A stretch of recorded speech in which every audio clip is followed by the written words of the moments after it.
thank you everybody for taking some time out of homecoming. I hope everybody's had a really good day so far.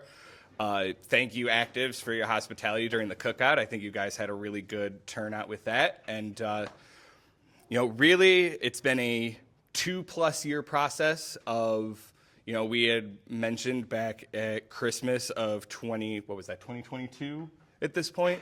We obviously had the flooding of the house, and it has been a labor of love for those 2 years, and our board really trying to get into a position that we can come to everybody, and because the property does mean so much, have you guys understand what we've been working on, what we believe the plan forward is, and really understand, if there's anything that you guys want input on, if there is things that you all want to see so we can really kick this off and really make this happen for the next 120 years of SigEps, because this is our 120th year this year. So, having a facility that can get us, that next 120 years would be awesome.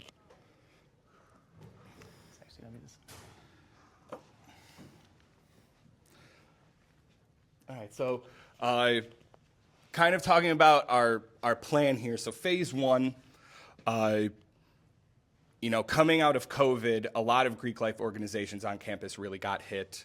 Northern took a very conservative approach. They sent everybody home kind of that March of 2020, and they had COVID protocols all the way through almost through 2021. It was a very odd time.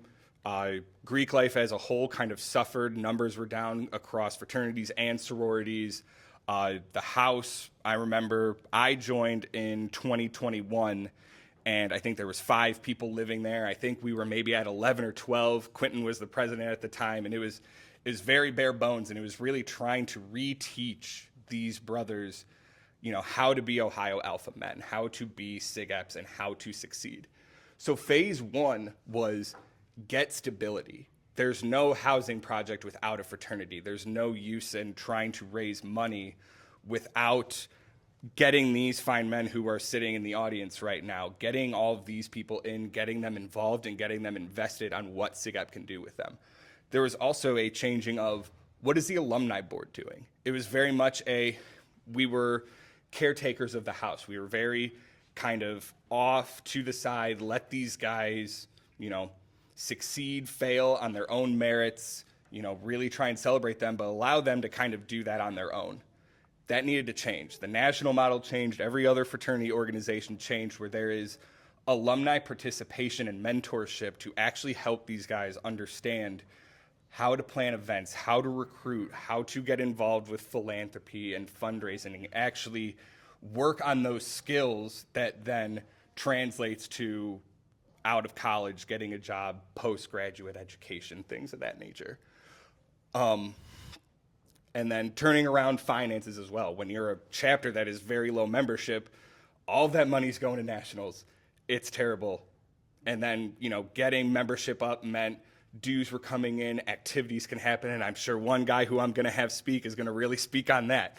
But getting the finances turned around so that the chapter is exciting, and when they go to try and recruit and get people in, it's not, we just pay dues and we're a brotherhood. It's we pay dues, but we do all these activities. We do all of this service. We do all of this philanthropy and really get out into the community.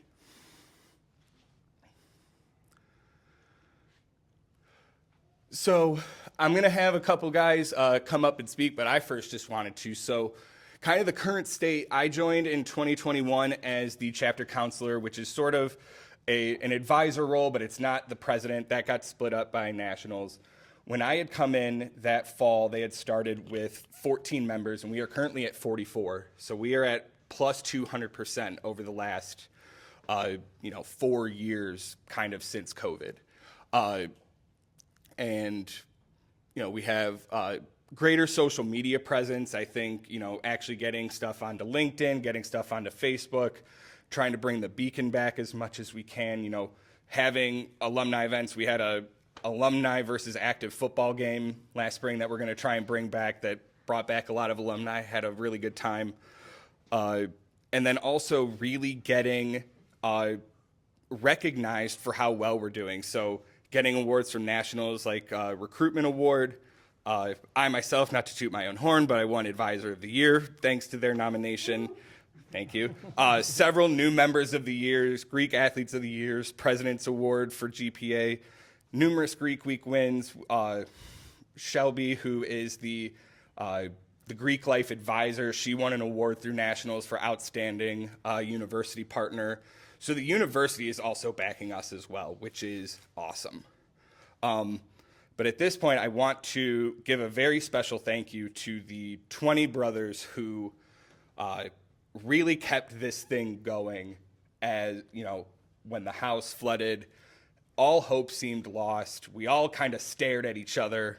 I came back for a January meeting. We all kind of stared at each other and tried to figure out, what the heck are we going to do? Like, what's our identity? What are we going to do here? So their names are there in alphabetical order.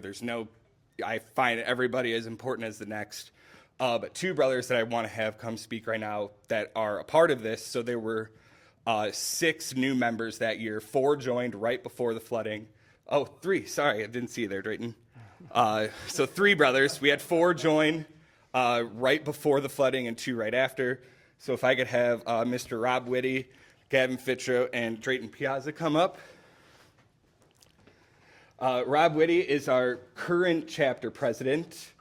Drayton, he has been very instrumental in trying to get SigEp Learning Community accredited through Nationals, which is something that only goes to some of the top performing chapters in the country, as well as is a very nice chunk off of our dues. And Gavin has been very instrumental. I will call him the voice that is sometimes needed to speak out when he thinks something is wrong, and really helped transform and get our activities and kind of some of that brotherhood stuff back. So I just want to give the floor to these 3 guys to say what they want to say. I'll just start by doing an introduction. So obviously I'm Rob Whitty. I'm a senior accounting major. Excited to be here with all you guys today. Like Jim was saying, I was one of the 4 who joined that fall before the flood. And, it's been a tough time, but we've been working our way back. Being the now current chapter president, I feel like we've been doing a lot of good things to create, that chapter morale and, get everything back and really create a true brotherhood. So that's just a quick introduction for me. I'm Drayton. I'm the current VP of SLC, which is the academics. I was a new member after the flood, so spring semester. My roommate Aiden was fall semester, so he got me in. So I didn't really know what I was going into. It was kind of weird because it was a little awkward because everybody's getting into the flow and stuff. But we can talk about that later. But yeah. Is this even working? It's a recording. Oh, gotcha. My name is Gavin Fitro. Like I said, I'm super involved in all the brotherhood stuff we do. I don't have an exec chair per se, but I'm kind of in charge with the help of Trayden right here. He helps me with all the brotherhood stuff, so him and I kind of tag team that. I am in my 4th year here. I'm in the law school now. I'm a 1L here. So with that, I will pass it back to Rob. He can say his, and we'll come back down the line here. I guess I kind of want to open up to you guys of what is some questions you may have, currently that we can address being here in the chapter for 4 years.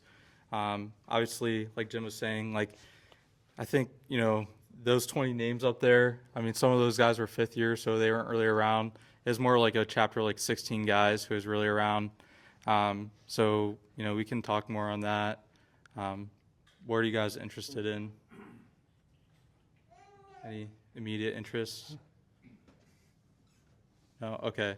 Well, obviously, so me and Gavin can definitely speak a ton on this in that fall.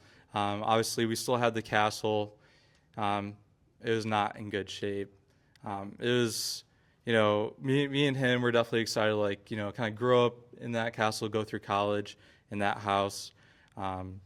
Just seeing those band of guys, always having a good time, being there for one another, really creating that family away from home at college was just really something really special to see.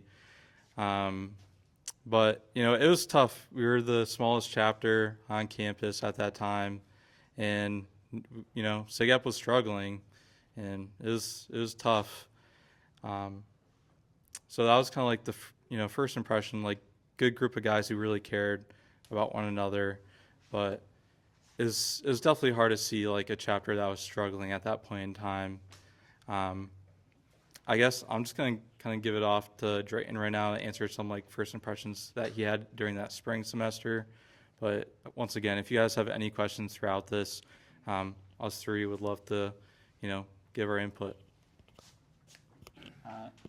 So like I said before, I joined after the flood. So initially, it was just kind of awkward because everybody, like, we were all still brothers. We still talking. We were still hanging out. It was just like something wasn't there. It was always like we were all missing something. But just not having a house is a big part of being a fraternity, because me and a lot of the other people, like especially in actives now, we never had a spot to go. But we tried our best, especially all the seniors. We tried our best to hold our own, make sure the environment of the chapter was still high. We tried to goof off, do a lot of jokes, mess around. But it definitely takes a hit on how we act and how we feel, especially campus-wide too. But like these guys have talked about, they kind of hit the nail on the head with how it was. I mean, Drayton was there, but Rob and I were there for kind of the immediate fallout of no house. I kind of want to pivot to how we are as a chapter now, because, like I said, they hit the nail on the head with that. It's been tough, but now it was a tough first year without that house, but we had a lot of really good guys at the helm, I think. Like, Rob's a big one, who brought a lot of other really great guys in. Like, these guys sitting here, all here, they're kind of in that aftermath there. And I think now we're in the best spot I've ever seen us. Not to speak on how it was before, but in these 4 years I've been here, we're kind of, I would say, at the peak of where I've seen us. So we're doing really well now. And in my mind, I mean, I'm going after this year, but I only want to see it go up. You know what I mean? And I think there's a great shot of doing that, to just keep boosting morale, keep bringing great guys in, and keep a brotherhood going just in a great upward direction. And a house is just only going to make that better.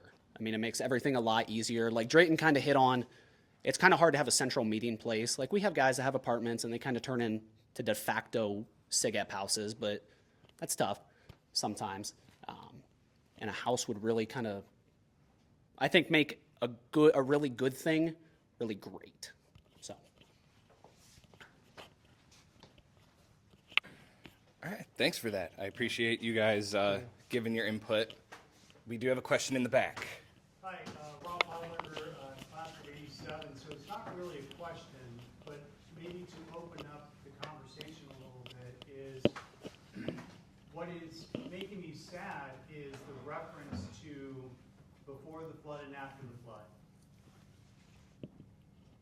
Right? Yeah. So for the actives that are here today, there is no really understanding of what life was like in the house prior to that. This is Tom Miner. He's going to turn his phone off. Very popular. And so I think what I would like to try to engage, if the conversation goes that way, is what do we really want going forward? Because I feel bad that you all had to live through before and after. And the alumni that are here today, which is a small number of people, we only know the before. Right? And so we were able to experience all of that before. And unfortunately, you all can't today. And so I live in a world of look at the past, look at today, and look at the future. And I think part of the conversation today is really what is for the future.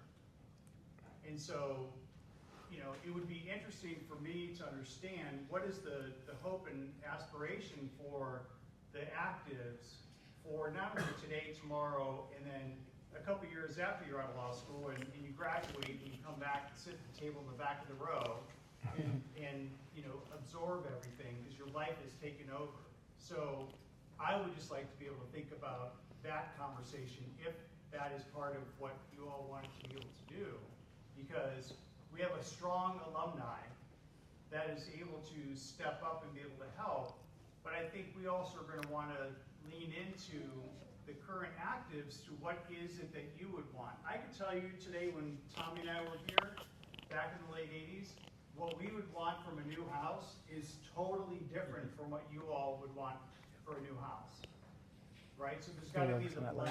The university looks different and how Greek life is today than it was years ago. So I would love to entertain the conversation, if you feel appropriate, to talk about that, because I think that's what motivates people to be able to think about today and tomorrow as we're able to think through that. Yeah, we go over some of that later. You know, I just wanted to throw out, you know, that piece of it, because there are many individuals like myself that have strong foundation of friendships that we were able to form, and it really was honestly because of that house. But it was also because of the friendships we built in that area. And so how are we able to help not only you all today, because the house is not going to be rebuilt today, but for the future to keep things moving forward. So I don't know if you want to entertain the conversation in that direction, but I want to give you all some applause for keeping things moving forward, because you have not had an easy environment to make that happen. And I applaud you for making that occur, because I don't know that we would have been able to do that 20, 30, 40 years ago. 40 years ago? 20 years ago, before you all were born. So anyway, just throw that out there for conversation. No, I appreciate that. So just for those who are going to be listening to the recording, that was a member of the audience kind of talking about the, the referring to it as before the flood, after the flood, and, really trying to steer the conversation more looking to the future and gearing it toward what do the actives want, and what does a facility and a brotherhood actually need kind of going forward. Am I characterizing that right? And we're going to get into that. We've done surveys with alumni and actives. I think that was a couple years ago. We have talked with National Housing Corps where housing trends are going. We've talked to the university regarding housing trends. So we've come up, I think, with a plan going forward that addresses what fraternity life needs even into the future to almost future-proof it for obviously the fraternity is always going to change. It was different. I graduated in 2012. Tracy graduated in 94? 95. I mean, that's only a 17-year difference, and it's wildly different. I'm only the same amount of time separated from them, and it's wildly different, even with the facility. The culture of the university, the culture of the national organization, and the culture of the local is always going to shift. There's always going to be those traditions that kind of stick through everywhere, but culture changes, music genre changes, movie genres change. So it's kind of finding a facility and finding that central cog that's going to push everybody forward, and we're going to get into that. I think we want to give him a round of applause. So let's give him a round of applause.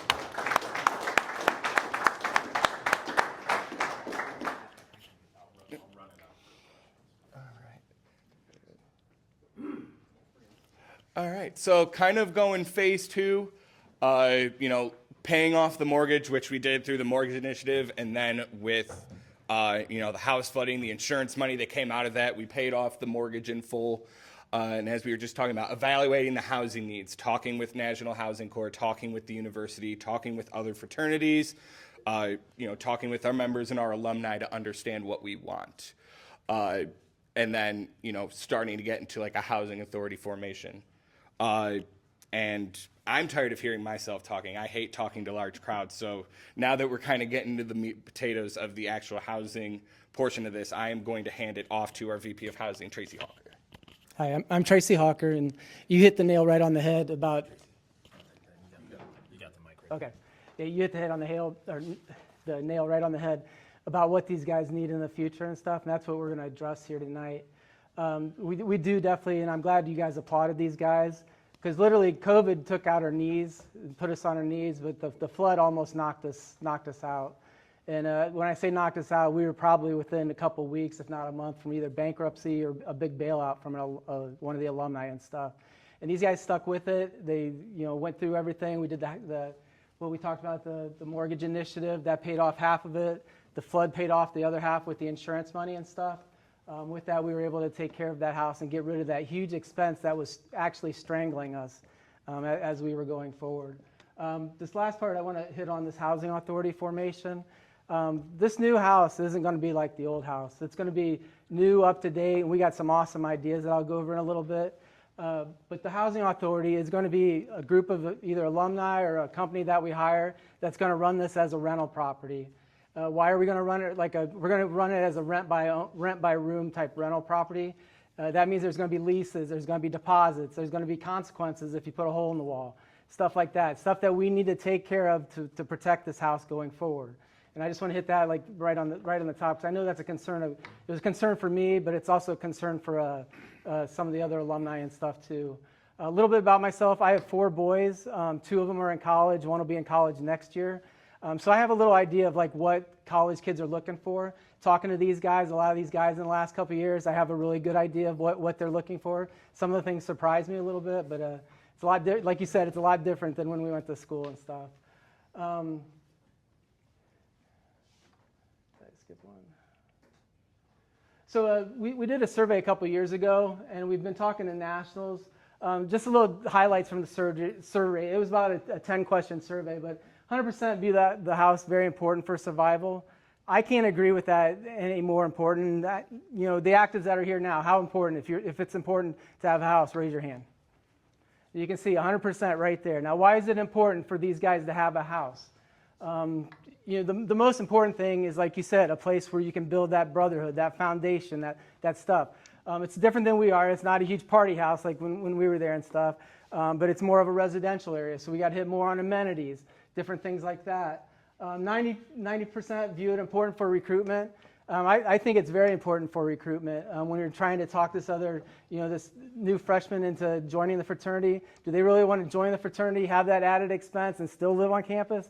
No, they want to live in a house, and they want to live off campus. So that's what they said. They want to live off campus and stuff at 821. 80% prefer singles. That's going to be different from all the alumni. All the alumni are going to tell me stories. I slept 4 guys. We were in the dorm. We had, bed sheets and, for privacy type stuff. That's not going to cut it today and stuff. And a lot of people don't want to live in that house today. They want things like heat. It's fun, right? Yeah, I don't know. I don't understand them, but I guess it's Generation Y or whatever they call it or whatever. But 90% prefer a house over dorms. I don't know who the one guy was that didn't say that they wanted that, or the 2 guys or whatever. But I thought that gave a good just a general of what the actors were talking about. Most interesting thing I found in the survey, every single guy, I think except for 1, the most important thing they wanted was a nice laundry room. Now that if you remember our laundry room, we were lucky if we had a washer, let alone a dryer that would dry within 2 days. The second was funny is a thing called a beer hole. They want a hole in the wall that they can throw their beer cans in, and they magically go to the dumpster. So we'll see if we can incorporate that. I can't promise that, but you will have a kick-ass laundry room. Okay, for the alumni, from 1965 to 23, those were the graduation years that we took the survey over. Over 80 alumni responded, so we had a really good turnout on alumni, I think. 76% viewed the house as important. I'm sort of surprised that wasn't higher. 80% wanted to stay at 821 South Gilbert. And then a special note here, we talked to nationals and where our housing going, because we don't want to build a house that's good today. We want to build a house that's good in 10, 20 years. And surprise, surprise, it's going to be more towards singles, because it's not so much that they want their single room to hide in. They want their single room to go back and study in. They also, I know there's been some discussion about whether each one needs a half bath, or maybe we do a Jack and Jill type bath. Those are both options out there, but what it's going to is everybody has a half bath, a toilet and a sink that they can go do their business in, wash their stuff, brush their teeth. They don't have to interact with anybody else. We also made the rooms when we go into the site or the plans. We made the rooms to be big enough for them to live in, but not hide in. And I want them to still have to come out of the house, come out of the room. They're not going to stay in there on the video games. They're going to come out of the room. They're going to interact with other brothers and stuff, because that's still got to be a big part. So we can't have everybody hiding in their 20 rooms or whatever. We need everybody to come out. Maybe we have a kick-ass video game room. Maybe we have an awesome movie room. I know we have a huge facility, a rec room planned here and stuff too. But that's sort of where the housing plans is going. As far as the number of bedrooms we chose, Nationals recommends a third to a half more on the smaller chapters. So that's why we chose 20, because we think we can maintain a brotherhood of at least 40. You build this house, it's going to go up in the 60s, 70s, 80s maybe. Just so I think we can attract that many people. Because I don't know who wouldn't want to live in these houses that we've sort of come up with. Phase 3 we're in now. Stan, I want to say thanks for giving us showing us that demolition. It's funny with this project, because when I come to different obstacles, God always sends an angel. And Stan, you were an angel when you got us that demolition grant. So thanks again for that. That's going to be happening. They were just through Friday getting bids. That's going to happen sometime between Thanksgiving and MLK. If there's any alumni here, if you would have told me 4 years ago that I'd ever vote to have the house torn down, I would have told you you're crazy. But it's outlived its purpose. It's become, like I said, a financial strangle on these guys' neck because it's costing them so much, and we just can't maintain it anymore. And I don't think even if you talk to the house as a person, I don't even think the house would be mad about it, because we can build something new, state of the art, for more money than probably fixing the old house. But I don't know if the house is really fixable, because you're kind of constantly have those maintenance issues and stuff. And I'll go into how we're going to handle that later. Phase 4 is going to be construction begins. Those are going to be move-in dates. Move-in dates are going to be dependent on how donations and stuff go. That's all going to be on fundraising. And then like I've talked, you'll hear me talk a lot about not having a huge mortgage. Can we afford some mortgage with 20 guys paying rent? We could. We could afford a $400,000, $500,000 mortgage if we want to. I'd rather not have that as much as we can, just because, and I'll show you what we can do with that money later, is just absolutely incredible. What we're going to do is we're going to build as budget permits. So we're going to see how fundraising goes over the next couple months, and then we're going to adjust our timeline by that. If we have some big donor come out and donate a huge amount of money, you better believe I'm going to be on the phone the next day starting to work on that, hiring architects, working on buildings, hiring a builder and everything like that. So you see at the beginning we have a sort of a seed-off kickoff money. That's just going to be more or less our fundraising money to put up a website, to pay the taxes on the property, cutting the grass on the property. One thing I'll go in a little bit is the first thing we want to do with that when we get to that $50,000 is we want to put a historical marker on our property if we can prove that that's eligible for that. At $500,000 pledged, $250,000 donated, we go to architect hired. Contractors hired at $1.5 million pledged, $1 million donated. We begin construction, between that or $2 million pledged, $1.5 million donated. And then we finish the construction. This house is going to cost us, you just put a number on it, between $2.5 million if we go with the current concept that we have. And then anything else over that, our total goal for this, I think we saw it pretty lofty at $5 million. Will we get there? Maybe not. But anything over the house costs or anything we can save on the house costs and over the construction costs, we're going to really add to this educational foundation expansion. And that's put scholarships out there and stuff like that. So, how many of the actives here want a scholarship and stuff? Be awesome, right? That's got to be 100%, okay? So a little bit of timeline. Right now we're going to work on the project seed fundraising. You'll see like a GoFundMe come out here in the next couple of weeks, or a way that you can donate to that. We want to get that $50,000 really fast so we can move forward with that. October, November, December, January, I'm going to be meeting with donors. If these guys will meet with donors. So if you have any inquiries, any questions, want to meet one-on-one, I'm more than willing to talk to you. And I'll put your website. I'll even put my phone number on here so you guys can call or text me. First quarter, we're going to officially start the fundraising. I'm hoping we have a lot of the fundraising done by that first quarter. So we'll see how that goes and how much we can get out there. Next, we'll hire architect, contractor, and construction. That's all dependent on that last slide. I think just one thing to add on that slide as well is, we've done a pretty decent job, I think, of identifying either donors, people to help with the fundraising, really trying to help kick this off. But I don't use the term "we are volunteers" as an excuse, but it limits what our reach is. So we really need help. So we have set up an email, 821southgilbert@gmail.com. If you want to set up a private meeting to hear, if you know of brothers that aren't currently on our our email lists, our contact lists, aren't in the Facebook groups that really want to get this information and have expressed interest, please let us know. We will, move heaven and earth to find all of these diamonds in the rough for people that are hiding under rocks. But, with the 6 of us currently on the board, it takes a little bit of time. Yes. In light of this volunteerism and, there's people that do this for a living, right, that don't have housing for colleges, right, universities. Have you guys looked at, I know you looked at a management company afterwards, but what about someone to pay, invest it, put the $2.5 million into it, and their return is renting it to SigEps for the rest of their useful life? If we did that, it comes back at a 6% return for that investor. That's at full occupancy. I don't know if we could find somebody. I know, like personally, I don't go into real estate if it's under like 15 to 20%. Because at first I thought about doing that, turning into like a, buy a share of the house type thing, and then maybe even when you pass away, the share goes back to the house. That might be an option that we can do. So we've researched that. We're going to see how fundraising goes, and I think, and if we can get, I know we have people that could donate, fundraise this by themselves, let alone a whole, group of 5 or 10 people, and I'll touch on that at the end. But yeah, that definitely would be a concept that we would explore if we have to go to Plan B or Plan C. So if 20 rooms gets you a 6% return, a 30 room might get you a 14%. Yeah, the problem is we want to keep it full. So I don't know if we can fill 30 rooms consistently. So we definitely want to fill 20.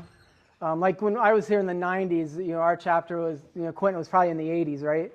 And we filled the house with 30. So just to give you a sort of concept, we just don't want to have too much wasted space or space not used. Yeah, I think where national trends are going, especially with the university, we're looking at probably a plateau would be like 50 members is probably where we would be able to consistently stay and have the chapter be healthy, as well as, the university kind of landscape also stays healthy. Would probably be around 45 to 50. So we would love to have a chapter of 90 and we fill a 30 or 40 person house, but it's just... Yeah, I don't want to throw, cereals on this room. No, that definitely is an option, and we'll explore that later if we don't get any fundraising. I guess, we've already set to have, try to get the investors or the donations, that's fine. Yeah. But, people, people do this for a living, they might have it open to 10 rooms or for someone else on campus, right? They can manage it. If you can't fill it, we'll put other people in there, right? How do the actors feel about that? Because I know we had talked about that in the past. Outside people in the house? Counties? I mean, what are we talking about? No. No, other students and stuff. I think it'd be awkward for them at that point, and I think we had talked about that at one point, but that it sort of gives them an incentive to fill it though too. I have a dumb question. There's not a dumb question. Go ahead. Oh, I don't want that. I don't want that. I actually have many questions, but going on with your idea of, so we keep it at 821. I love it. Will it be a university-run housing, or will it be a SigEp-run housing? It'll be SigEp-run housing. We'll have like our own little authority overlooking it and running it like a rental property.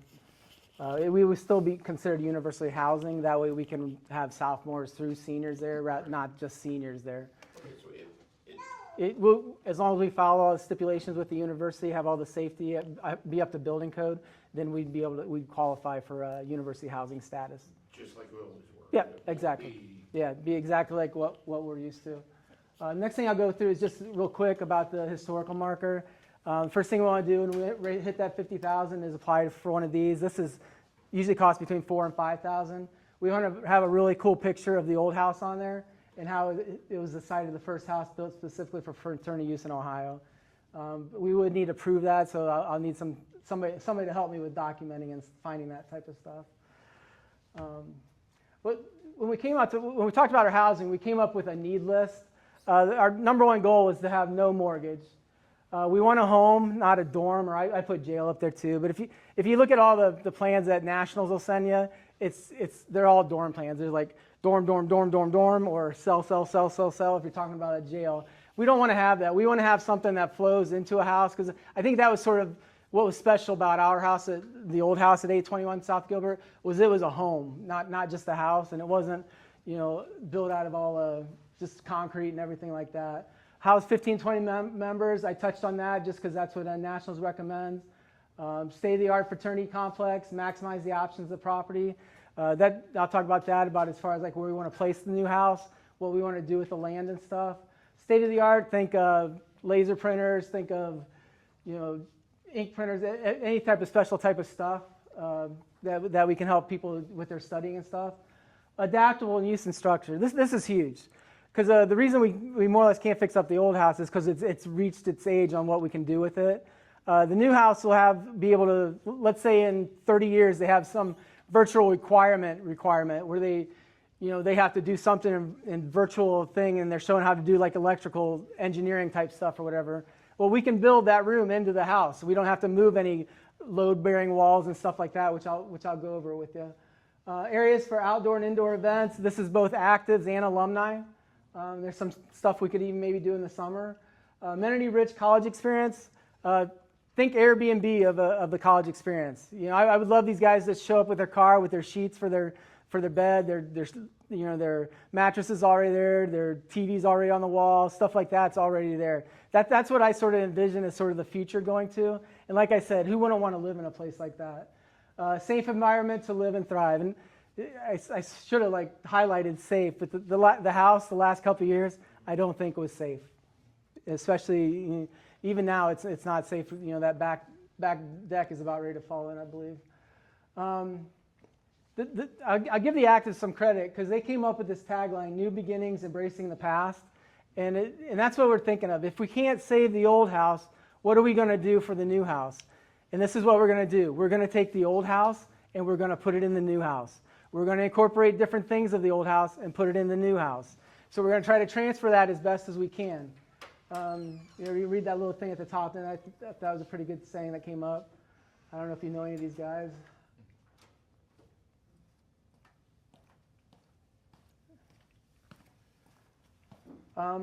Original house, things that we want to incorporate into the new house. Some of the original brick, we want to build a bar out of it or something like that. Brick accent walls, little knowledge thing. The company that built or made the brick for the house is still in business. So we're going to take some brick and have them replicate the old brick, and that's going to be our trim on the new house. Brick exterior accent walls, I'll go over that later. Workable beach area. This is like the number one thing I wanted in the house, because I wanted some place where you could have, that was one of the neatest thing about the old house, was that beach area on top where you could go out and just get some fresh air and just study or whatever you need to do. Usable covered porch area. We used the covered porch to cook grills and stuff, but we want to have something that they could do recruiting tools and stuff like that. Replicated fireplace. I'm taking a picture of the old fireplace, and we're going to build if we can't save the old fireplace, and I have them trying to figure out a way where we can save the old fireplace, but I don't think it's going to be doable. But if not, we're going to take the old fireplace, replicate it, and put it in the new house. Now, that's one of the primary things that'll be awesome with this new house too. Replicated formal room. When you go into this new house, you're going to be like, man, is this the formal room from the old house? That's what I want there.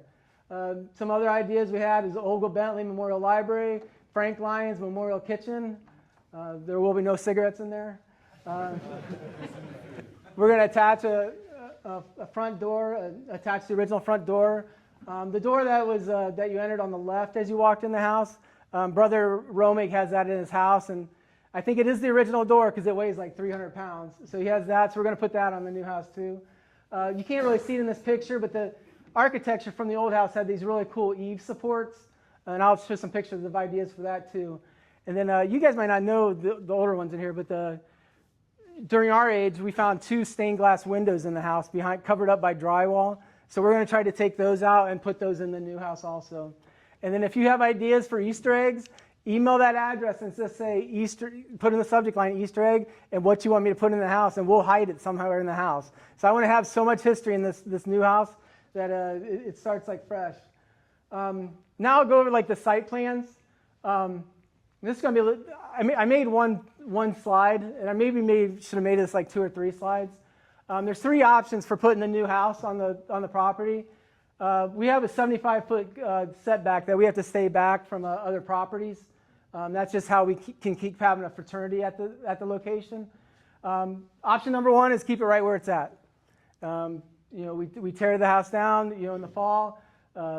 We shore that up, and we build the house right on top of that. That's probably my favorite option, my personal favorite option, just because it would look awesome from Lima Avenue. The second option is take it, turn it on its side. That's that big block you see there, and that face Gilbert Street. I'll give you some pluses and minuses of that too.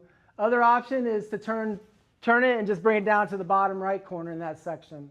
Option 1 is the best option as far as the way it would look on the property. Option 2 and 3 give us that whole property on the side.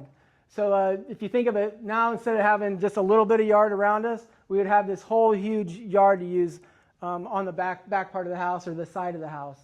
It also, and repeat after me, we do not want to sell any of the property. We do not want to sell any of the property. But it does open up the option where we could sell, make 2 or 4 lots there that we could sell if we need to finance the project, or 2 to 4 lots that we could use as emergency, things if we ever needed to sell those in the future. That'd be the only reason I would ever vote for everything going to the right. But my personal preference is keep it where it is, and let's try to build this endowment or this fund up so we don't have to ever worry about financing the property or selling any part of the property. And the reason I don't want to sell the property, there's so many awesome things we can do. Like if you think back in 1915, these guys were either insane or had incredible vision to go out. You're not only leaving campus where your fraternity is, you're actually building a house, a 3-story brick house, for college guys, and you're buying 3/4 of a lot, 3/4 of a block. That's crazy when you think about what those guys did back then. And I do not want to give up that land if at all possible. Next slide. Okay, the house highlights, and we'll go over this. Try not to look at this one. This is the 1-story plan. We're not in favor of that at all, but that did save a little bit of money. But I don't like how the looks of it is, just because it more looks like a school or something like that. We're going with the 2-story model down there. That's what our thing is. Barn dominium format. Everybody gets scared when I say barn dominium because they think I'm going to make them go live in a barn, and that's not what we're doing. What we're going to use is a barn structure. And what's the advantages of barn structure? Everything's supported from the exterior walls. And we have a representative from the company here. He's also a brother. He can talk about it if we have any questions of that. But that gives us no load-bearing walls. So if they want to switch a bedroom around here, in like 30 years, if they want to add a room here, they can do that without messing with the structure. They don't have to worry about trusses and beams and supports and everything like that. So that's why we're talking to barn dominium. We have a couple brothers with barn dominiums. They say they all concur that it would be the best possible structure for the fraternity. And it would be open, and we can finish it how we want. Flexible and adaptable, that's what I mean, no load-bearing walls and stuff. Structure supported by exterior, adaptable group areas.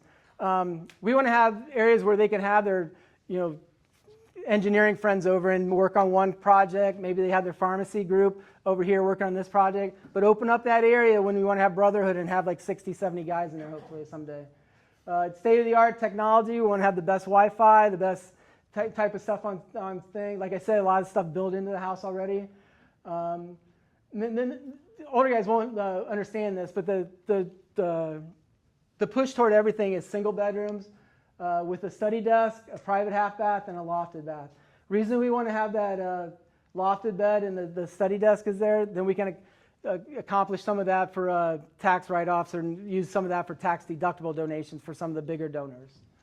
And that will be after the architect stage.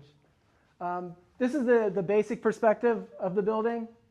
And like I said, this is just the basic, gives you an idea of everything. It's more or less a 2-story structure, has the beach up front. We can change all the windows, and I'll give you some better pictures of this later. But this is what Rod has worked on as far as him and some of his employees, just giving us a basic perspective. So that's the outside, and if you guys have questions for Rod, I'll bring them up after I talk about the interior a little bit. The bottom floor, and you'll have to come up here to probably look at this and see it in the best thing. The first time, when you walk in the front door, well, actually the first time, where's the laser pointer? Yeah, I can't see it. Right here I have is the red door, because on that property map,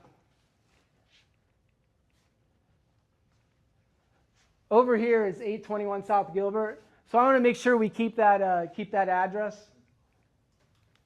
So this will actually be the main door, this red door. So I'd say that my personal opinion is that the door only brothers walk through. Nobody else walks through that door.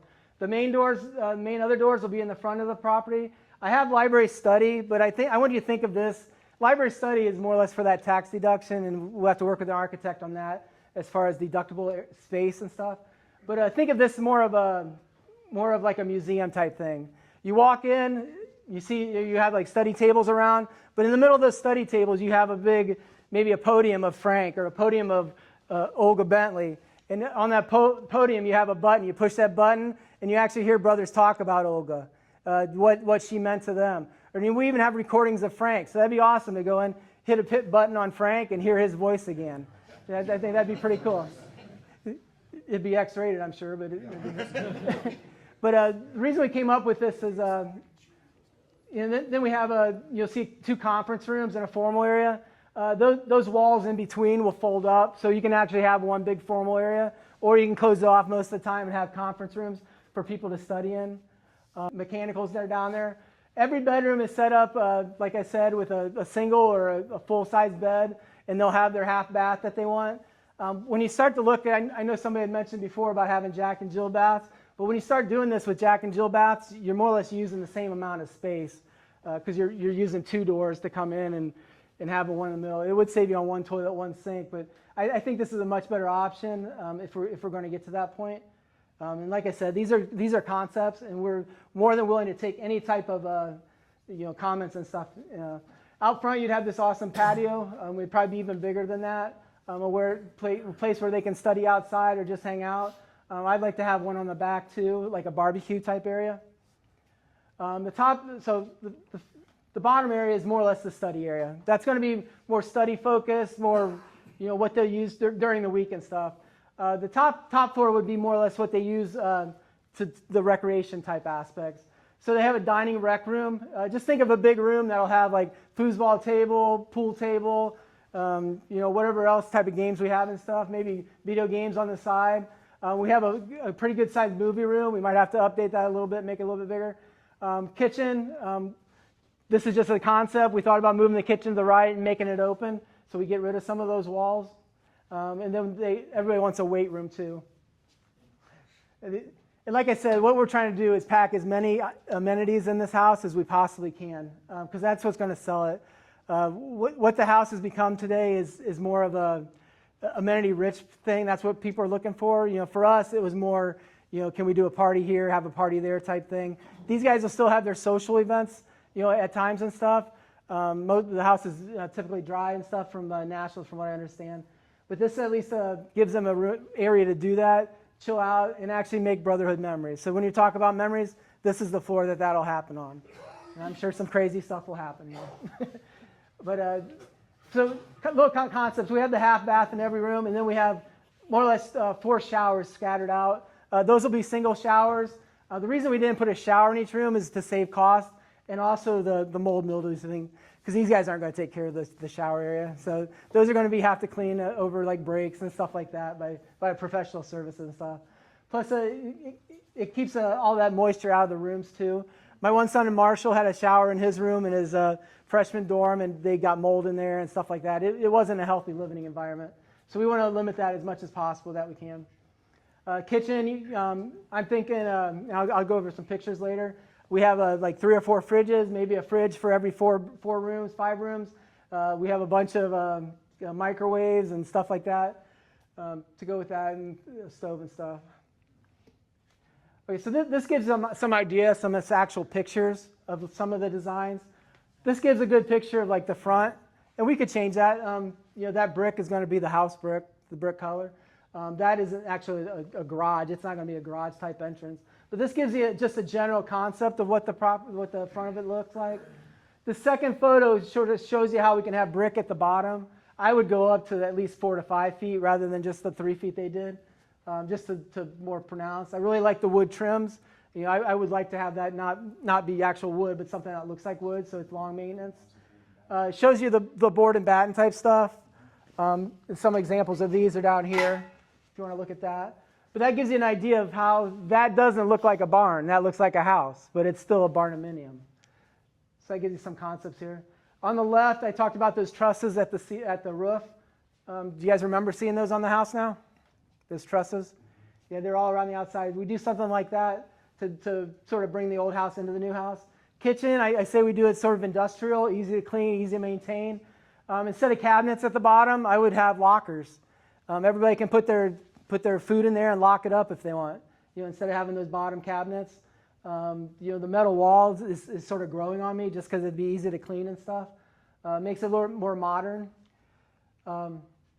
This is our original idea was to put LVP or luxury vinyl plank in the bottom. This is an example of just brushed concrete or polished concrete. We could do that on the bottom floor to save costs and stuff too. That might be a little slippery in the winter and stuff, but if we have rugs and stuff, it'd be okay. But I think that looks pretty cool. The one on the left gives you a little idea if we finished under those things that come up, gives you another idea of like a beach type area. This last image is really grown on me how the middle of that is. Because I think that would be awesome as a SigEp house to have all that glass window right in the middle of it, just so it all shows off. It'd be awesome at night with all that light. And I can really picture a skull and crossbones at the top middle of that. So just picture that. I think that'd be absolutely incredible. And like I said, there's nobody that wouldn't want to live there. Okay, last part I want to talk about is more or less like I've talked to. We can't take a big mortgage. We have to turn this house into an asset rather than a liability. And that's a crazy idea. Like I said, could we afford a mortgage? Yeah, we can afford a little bit of mortgage. But we want to try to get to close to no mortgage as possible. And I'll show you why in a little bit. Because if we can take that mortgage payment and put it back in the Brotherhood, back into Greek life at Ohio Northern, it makes a huge difference. This is a little, just a generic cost segregation of the property. More or less the property has 18 to 20 bedrooms. We can easily get to 20 bedrooms. We're figuring $8,000 per year as rent. The down payments are up there. No dues paid, housing costs, and this is a $2 million construction cost. Property's going to cost between $2 to $2.5 million. Down payment amount, that would be the amount of fundraising. So if we want to get $500,000, we have to mortgage $1.5 million. You can see all the expenses there. We're negative $40,000. Obviously, that doesn't work. 50%. We get $1 million in donations. We have to finance $1 million. We are positive $3,000, but that's still way too close for me to even think about. And some of these numbers I did over-exaggerate a little bit. I don't want to err on the caution. That reserve supply number, that's my sort of like just what if type thing. So, supplies, we shouldn't really have any more supplies besides cleaning equipment and toilet paper and stuff like that.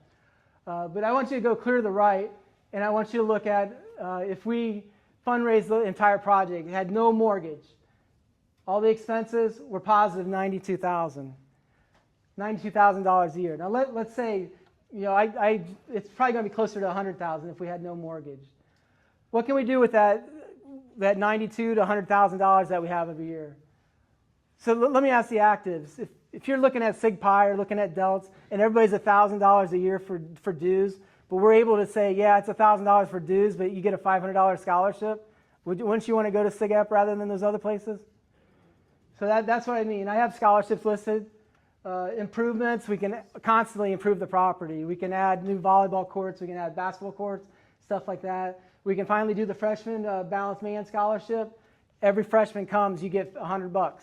You just have to tour the house. So they tour the house, they get their $100, but then we have a scholarship at the end where everybody, the top donors gets $5,000 or something. So we get every freshman on campus to go through our house for $100. You know, that's a great sales pitch for you guys to do. ONU campus improvement. You know, nationally, and I'm not sure, not so much at Northern, but fraternities are a huge liability for the campus.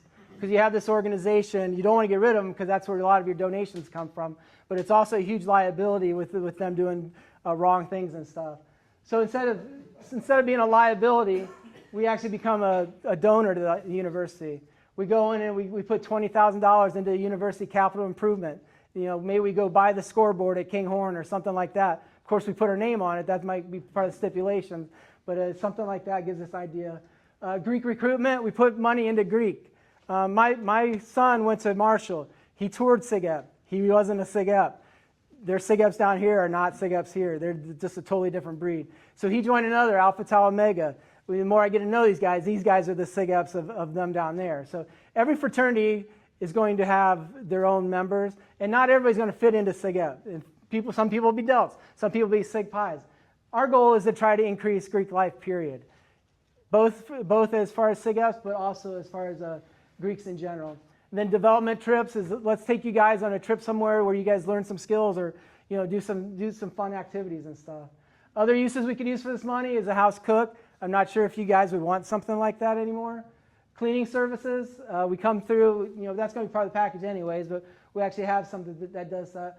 Chapter trips, we had ditch, you guys would have like trips to other universities and stuff.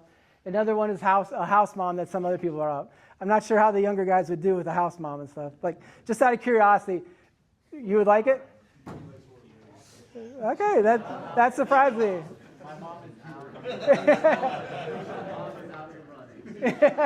So you want me to ask your mom, huh? Raise your hands if you would like a house mom. That is awesome. I expected that to be like 10%, but to see the guys want the mom there, that's awesome. There's a lot of alumni that would love to have that happen. Okay, so to finally close this up, this is a little bit about us. We're the alumni board. We believe so much in you guys. We want to do as much as possibly we can to help you guys succeed and stuff. A large part of this is going to be how the donation thing goes as far as the house part. These are different brothers that have volunteered their services and skills. Just to let you know, as far as they want to be part of building this house. And we'll have to structure that in a correct way. And I think that's all I had. Does anybody have any questions and stuff for me? If that, or I'm going to have you come down and look at the prototypes and stuff. So with the fundraising, I know you said you do GoFundMe's and ask alumni for donations and stuff. The GoFundMe type thing will just be for the initial $50,000. Okay. That protects our house for the next 4 or 5 years. The question I had though is is there any way for nationals to promote it? Maybe there's an alumni from another chapter. Maybe they didn't go to Alpha, but maybe they have some money that they would they're sympathetic to the cause, and maybe hey, maybe I might donate some money. Is there any way we could do that? We've been in contact with nationals. They more or less run it by chapter, but that's a good idea to bring up. I would say I've also been to some meetings that actually have, alumni board presidents for Toledo, Bowling Green, all these kind of places, and they actually have their own memories at 821 Gilbert, which is awesome. And they've expressed, hey, when it kind of actually comes time, we want to support, we want to be able to kind of, I don't know if it's monetarily, if it's trying to, potentially get to some of their larger alumni that might have connections to nonprofit organizations or people that might just have spare change lying around that they want to give. But it's definitely a possibility to kind of reach out either to nationals or to local leadership to kind of understand what the possibilities are. Good. Before doing anything else, I want to thank Rod too for coming here tonight. And if you guys have any building questions, make sure we ask Rod and stuff, because he's been doing this for over 30 years. So you talked about if we get 100% donation, no mortgage, there's no housing fees basically in the dues, correct? Correct. So, we would want to subsidize that. I can't say it'd be zero, but we want to subsidize it. So say you don't get to that full $2.5 million, what does that look like in terms of dues? How does that cost kind of turn onto the brothers? The house, we won't build the house unless we're positive cash flow. So if anything, we want to use that money to pay down the mortgage as fast as we can. So let's say we have a $500,000 mortgage. We take that 92, without that, it'd be roughly $40,000 a year. We'd apply like 80% of that to the mortgage and have that knocked out as fast as possible. Tracy, can you go forward a couple slides? Because we do actually have kind of an appendice for a comparison here. So this is looking at what Northern actually has for their 2025, 2027, 2026 costs as far as Lima, Affinity Commons, and the apartments. Meal plan and additional food costs to make up getting up to 19 meals versus what potentially living in the SigEp house can look like. And you could see, what we've kind of based all of our topics on is being right under what the university is charging. The university is at, the apartments are just under 11,000, and Affinity Commons, which is kind of, I think, where we're kind of basing this design off of, but having single rooms, is at 7,800. So we're right around 8,000 with 1,000 in dues. But you can see that we come up, even at that base cost with better amenities, $2,000 under. And so looking at how he had it before with the, hey, if we're at 50% of the mortgage, we're still net positive, that's thinking paying $8,000 is what everybody's paying in rent. So the higher we even get above that and we get to even more of that positive to pay off that mortgage, that $92,000, there's nothing that says, hey, part of that is actually we reduce the cost of the house to get closer to that net even. Like there's nothing stopping us, and I think we're open to suggestions, but that $92,000 can really play. And with us having a full kitchen in there, you shouldn't have to have that meal plan. So that's an extra additional $28.50, I would say. And from what I get, about the time you're a sophomore, junior, you want to have your own meals anyways. You sort of get sick of eating on campus. Is that the general gist, you think? Okay. Yeah. Plus your parents are paying a lot of money for that. And you can go. You guys can all live off ramen, right? Is there any other questions for us? Okay. In a perfect world, we don't have a time frame, do we? Or? The question was time frame. It really depends on donations. So if I can get out to 5, in all seriousness, we're going to need time and money from everybody, but it's going to be 5 to 10 people that fund this thing. So if I can get contact with those people, and I suck at asking people for money because I hate when people ask me for money. I like to decide what I want to donate to, what I want to put my time in here stuff to. But what I'm going to do is I'm going to sell them the plan, and if they want to donate, then we're going to let them jump on board.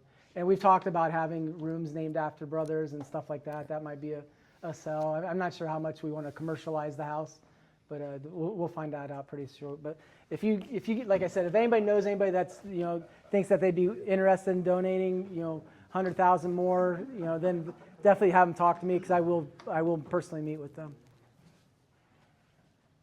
And if you don't have a question right now, you think of one later. That's the importance of emailing the 821 South Gilbert at gmail.com. That way we can also, like Jim said at the beginning, collect your guys' information. We have access to the national database and everything like that, but we're trying to really build that database to whatever your personal Gmail is, so that way we can reach out. Currently, it's even with all the national information, the email database is hovering around 300 active emails. So we're reaching out. We want to get your guys' information, so that way we can keep you guys informed. So that way there's not this lack of like, oh, I didn't know anything was happening. Or why didn't you guys say anything about this? It's like we have been, but we need your guys' contact information in order to communicate effectively. I think it's also important to note, I was actually going through our records today, and he mentioned that there's 300 people that we have on our database. We're sitting at around 500 on the Facebook group right now, and that includes some spouses, that includes some old sweethearts, kind of things like that. We're currently sitting at 1,108 living alumni according to the SigEp database. So right now we are maybe getting to generously 50% thinking of overlap between Facebook and the the emails, the LinkedIn's, kind of stuff like that. So, even getting an additional 10% of those people just kind of raises our chances of really being able to get this project off the ground. And we're going to do the best that we can to, reach out to those people. But that's why I say, if you've got hot tips, if you know where someone is hiding and we need to send out the marshals to go get them and get their email signed up, please do, because we also just want to, more than anything with this house project, we want to bring everybody back together. People leave campus, and I think it's awesome. I'm going to highlight the class of 75. They're having a mixer over at the inn right after this. But a lot of them have told me this is the first time they've come back to Ada in 50 years. So, and think about that then, from the class of 75 to 1,100 other living alumni. How many of them graduated, got their piece of paper, and kind of said adios and lived their life? They stayed in touch, but, have kind of just been at the surface, kind of seeing what's going on. We want to give alumni a really in-depth understanding of what we're trying to do here for the actives, for the community. There's incredible amount of community buy-in from the neighbors. Obviously, the Meeks live right across the street. They tell us all the time the neighbors are super invested. They want SigEp at the property, which I always found incredibly odd that they want to have a fraternity living by them. But their exact quote was, well, it's the devil you know is better than the devil that you don't. So, and the relationship that we've cultivated with them through the years, has really helped us in that community. The Greek Life office here has been incredibly helpful through these last 3 years. They're very supportive of what our chapter's trying to do. Every time I bring up the house project, and if there's going to be hurdles, they tell me, hey, there's nothing from the top down saying that they don't want you to do this. So we're enthusiastic about it. I hope that, the Q&A, the presentation, and kind of you guys seeing our enthusiasm from what's going on has you guys excited. And yeah, I just really thank everybody for kind of coming out. If you have more questions, ask them informally, ask them at the mixer, come down here, see some renderings, see some potential materials, just really talk to us to get an understanding of what's going on. Reach out to an active to see what their experience is right now, see how you can help. But I just really thank everybody for your time and sticking around with us for an hour and 15 minutes. Oh, we got one last question, it seems. Dang it, Randy. Sorry, guys. So, hopefully this is for people that are online or will listen later. I'm from a unique demographic. I've been back on campus hundreds and hundreds of times through online or recruiting. I'm not that far away. And for some reason, the class from maybe 99 through 2007, we've all kind of turned our backs on you guys. And I feel horrible for doing it. It actually took my son pledging to come back.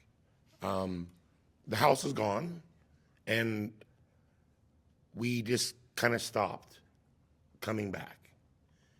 And I apologize, because coming back, I've got to meet, you guys are pretty cool guys. You're still a brotherhood.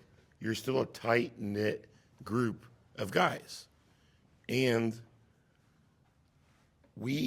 my group of fellow brothers represent a large capital investment that could be out there. And I'm going to work really, really hard to explain to them what you guys are.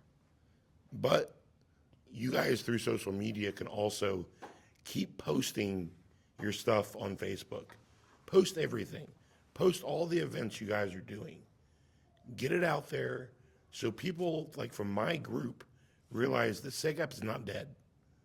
There is still a core group that represents what we believe, and you deserve a home. So keep being awesome, keep posting, and you will eventually get through to us. You got through to me. So I thank all of you guys. Thank you. Thank you for the comment. I think that pretty much sums it up. So So let's open up to alumni first. I want to come down and see the plans, and then the actives can be after you. Good job, guys, by the way.